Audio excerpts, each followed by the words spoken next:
Howdy. Myself, Alex, and Aishat make up Group 3A, and we'll be covering the topic of the power of two choices in randomized load balancing. To start off this presentation, I'll be going over some of the more fundamental concepts needed to eventually understand the power of two choices. Starting with load balancing, which is a device that serves as essentially a coordinator for online traffic attempting to use a service. The load balancer uses various algorithms, such as round robin or random assignment, in an attempt to evenly distribute traffic among the various servers of an application. A visual example to understand the importance and role of a load balancer is the game Overcooked 2. In the game, you have 4 chefs controlled by different players preparing an increased number of food orders using specialized workstations all across the map. This can get pretty hectic as all 4 players are yelling at each other and doing what they think is best in order to handle these orders. Because a particular chef is focused on the task they're doing, it's very difficult to keep track of what all the other chefs are doing, and you wind up either idling as one chef does way more work, or just accidentally doing the exact same thing as another chef and wasting time. This becomes a lot easier when a 5th player is added to the game and observes the food orders coming in, and then directs a chef to fulfill certain tasks to complete this order. The 5th player can also keep track of what each of the chefs are doing and what they're proficient in. I'm sure most of you figured this out, but in this scenario, the chefs are the computer servers, the orders are online users/traffic, and the 5th player is the load balancer. The 5th player, and by extension the load balancer, seeks to evenly distribute the workload so the chefs can complete their special tasks and complete orders efficiently. A load balancer is not always necessary for smaller applications, but is certainly a requirement for any application with a decent amount of traffic. Just like in easier levels, the 5th player is certainly not necessary. But when suddenly your kitchen is on 2 airships for some reason, and you could die in an attempt to wash the dishes, the 5th player boosts efficiency and odds of success by a significant margin. So now that we understand what a load balancer is and why it's important, here are some examples of traditional load balancing algorithms. These algorithms make decisions on pretty self-explanatory concepts like round robin, least connection, and random assignment. As you all could probably expect, all these algorithms are not perfect and have drawbacks. This is due to the balance that must be struck between making a complex algorithm that considers all variables, but would then require an expensive amount of processing as well as potentially slow down the system, and a simple algorithm that has low overhead but is not as thorough. These algorithms listed have relatively narrow solutions that lack choice for server selection. Emphasis on choice. This is going to be very important later, so take note. So now we are briefly going to discuss the merits of random versus choice-based server selection, starting with purely random selection. In this scenario, a load balancer would simply throw each incoming user request to a randomly selected server with no other considerations. While this is effective in terms of overhead and can generally get the job done, it leaves a lot to be desired. For example, an uneven load distribution is likely to occur because things like server speed, specialty, or pre-existing load are not considered before assignment. This will result in increased wait time for the user trying to use an application. As an example, during COVID, a lot of my friends would pay me to build them computers. During this time, I had to purchase GPUs on Best Buy's website. But due to supply chain issues, it was very difficult to consistently make these purchases. This is partly due to Best Buy using a method that at random times of the month would randomly select stores to have stock. And to make it more interesting, it would also be stores at random parts of the United States. Furthermore, you were location locked to your nearest store in order to deter scalpers from buying parts a couple towns away. So even in the scenario that I happened to be fast enough to get onto the store page and Texas was the randomly selected region, it could be that only locations in Houston were the ones selected. Since I was out of range for the location, I was unable to make a purchase. Hence, random being not truly fair or achieving the quality that we want. So, moving on to choice-based server selection, as opposed to a purely random server selection, there are some considerations that are made here. While the foundation of this selection is still random, the final decision is based on a choice. The example on this slide uses server load as the attribute to consider before making the final decision on server selection. You can see that when a small amount of servers are randomly chosen, this is the value D, and the server with the least load is selected from that group, then it can drastically improve the distribution of the load on servers. This means that there should be a reduced wait time for online users, while overall keeping the processing overhead low as compared to an algorithm that considers qualities of all possible servers instead of just a handful. In the example of me purchasing computer parts, if I instead had the option of choosing between Houston or College Station Best Buy locations, my chances of getting the part I wanted would have increased significantly, even though it's still based on random selection. So, I'm now going to discuss an important model that serves as the backbone for our paper, that being the supermarket model. To understand the premise of the supermarket model, imagine you're about to check out at HEB. In front of you, there's n number of cashiers with different size lines, and behind you are other customers who are also approaching checkout. You're in a hurry to get home. You need to make a decision on the fastest checkout line before someone else takes it. While quickly looking, you arbitrarily narrow down your selection to D number of lines, where D is a number less than or equal to n. But who knows which lines have a slow cashier or a customer having a credit card problem. Regardless of all this, a decision must be made. Out of the selected lines D, you choose the line that seems to have the least number of people. In this metaphor, the customer is the online user, the cashier is the server, and the lines are the loads of a particular server. What I've described is a high-level overview of the supermarket model, used for modeling behavior of a user attempting to access a web application with choice-based server selection strategies, while still adhering to random server selection.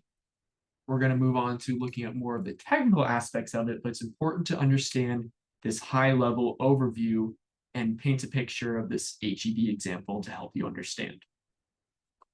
Aishant is going to cover the specifics of the supermarket model now, starting with what is the role of D. So, as now we have understood the example HEB, now let's move forward with the real terminologies of supermarket model. So what is D? D denotes the number of options available among the n number of servers, whereas D equals to 2 means that each request comes in will have two options to select among the servers. So let's move forward towards the operations of D. So as we can see in this diagram, there are 6 clients which has sent their request towards the load balancer and has been distributed towards the server 1 and server 2. So let's continue this example and imagine you are a client 7 and you send a request to the load balancer. Now what load balancer is going to do is going to check the among the n number of servers and select the number of servers out of it, and which has the smallest load and has the fastest procedure. And when the server has selected two servers randomly, it's gonna show up. So for this, let's see server 1 and server 2 shows up. Server 1 has a weight of 5, whereas server 2 has a weight of 1. So weight is considered as load on each server. So for client 7 request, it's gonna check among server 1 and server 2, and it's gonna decide which server it should send the request to. Where we can see server 2 has weight less load balance as compared to server 1. So automatically is going to send towards the server 2. And every task which is assigned to a server is always proceed in first out manner only. And we already know what is first in first out manner, which was taught in previous classes. Now let's move forward. What is d equals to 2 and why it matters a lot? As we know, we're gonna select random two servers and we're gonna assign a task among them two. And why it is very much important among d equals to 1? Because throughout their paper, it has been mathematically proven that d equals to 2 has exponentially reduced average waiting time among the task as compared to assigned to a single particular one server, d equals to 1. And when d equals to 2, there has been shown that it has even load distribution while offering two options among the particular task, whereas d equals to 1 only assigns one task to a particular random server, and there is might be a chance of overwhelming a particular one server, which d equals to 2 doesn't do, which is why it has even load distribution. And due to even load distribution, there is optimized queue length as well, because evenly distributing the load among all the server indicates that every server is working efficiently and sufficient and has less number of queue among the load. Due to the less number of queue, or we can say shorter queue, enhances the realistic to the traffic influential and also spikes the dynamically distribution among the load across the two servers. Due to this reasons, D2 has provenly shown that average waiting time is pretty less as compared to D1, and this is what the power of two choice is. So let's consider a real-time example to understand furthermore about the supermarket model. So let's take an example of online flight booking website. Imagine a scenario where there is a vacation going on and all of a sudden there is a huge discount sale coming across the website of flights, and all of the people are rushing towards to book their flights, for example in the Christmas month, whether going for their vacation, going back to home, or going for any other places. And there, if d equals to 1 server is there, then all the load which sudden spike comes towards the load won't be handled by a particular one single server, and might lead to a longer period of time or longer period of waiting time, or might not able to book the ticket as well. But whereas d equals to 2, as we can see, if we book the tickets through our computer or from our site with the primary IP address of the website, primary address goes to the website with the request node, and then in a survey, the load balancer checks every server what is their current load. And after the assessment of doing that, the load balancer is dynamically gonna send the request to the server which is the fastest and opts two servers out of it, and then wanna check which server has, oh, this server has minimum balance load as compared to this server, and is gonna assign to that server. This way the efficiency of our model increases and has reduced waiting time and can proceed all the requests as quick as possible, and also has improved the user experience. So as we understood, power of two choices is pretty important. As we also know, like about the flight ticket, if there is a lot of hectic rush coming towards the airline, offering cheap tickets, then there might be a chance of crashing a server as well. But in this case, a power of two choices, even if one server is crashed, we have another server to move forward with it. But whereas in d equals to 1, if one server is crashed, then we can't move forward because we don't have another option to move forward. This is what power of two choices makes it stability and adaptability and robust as well. And due to its adaptability of unexpected increases in user traffic, such as last minute booking for holidays and all, and it has ability to adapt to the changes in several load, which is important. And whereas scalability, it doesn't matter how many servers you add, it won't increase the complexity because of the two choices rule. Always gonna distribute evenly, gonna adapt, and gonna maintain smaller queue lines, due to which the complexity won't give a huge impact even if increasing the number of servers. Due to this reasons, the performance of a power of two choices has shown higher probability and higher happy customers because there are less delays and less system outages. Now let's move towards to my friend. These metaphors and examples really provides us a better way to illustrate the idea of supermarket model, making it easier for us to understand how supermarket model actually works, such as the HEB example, the airline ticket booking example. Okay, having talked about all these examples showing how the two choices benefits load balancing, we now may want to verify it through simulation. Before talking about the simulation process, I'd like to briefly introduce the Coase theorem.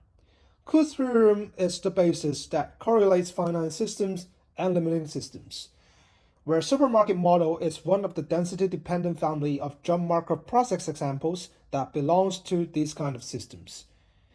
And as you may see from the Coase theorem, it helps us obtain bounds from the perspective of law of large numbers and Chernow-like bounds, which gives upper bound on both the expected time and maximum load, or the queue length. This laid a theoretical foundation for studying the behavior of density-dependent families.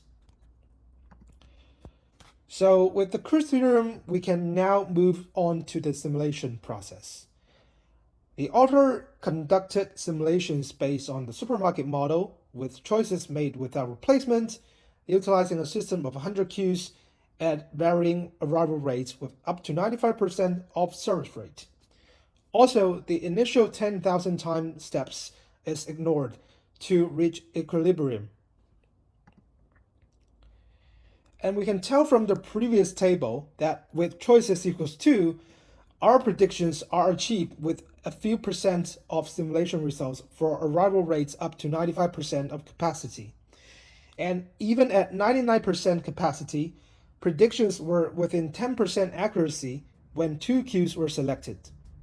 Also, we've seen error rates increased with higher arrival rates and the number of choices available to customers. Improved accuracy, however, is also observed with an increase in the number of queues as demonstrated in this 500 queues table. Besides, deviating a little bit from our major findings, while our focus was on average customer wait times, the fixed point of limiting system allowed for predictions of other systems measures. The limiting system is proved useful in determining the variance of time in the system, with accuracy improving with the number of queues simulated. Long story short, by comparing expected time in the system from simulations with 100 queues and 2 choices to theoretical predictions, the results on the figure showed a close alignment between simulation data and theoretical predictions, validating the supermarket model's accuracy. At the same time, similar trends are observed in the smaller system of 8 queues, highlighting the model's reliability across different system sizes. That further confirms our major takeaway from the paper: exponential improvement in system efficiency when customers have 2 choices instead of 1. So to wrap things up, in a simple dynamic load balancing model, 2 choices exponentially decreases time of user in a system over only having 1 choice. And there's only gradual increases in efficiency when adding choices greater than 2 when we already have 2 choices. So that's the reason why two choices is a preferred option in load balancing models. And that's the end of our presentation. Thanks and Giggum.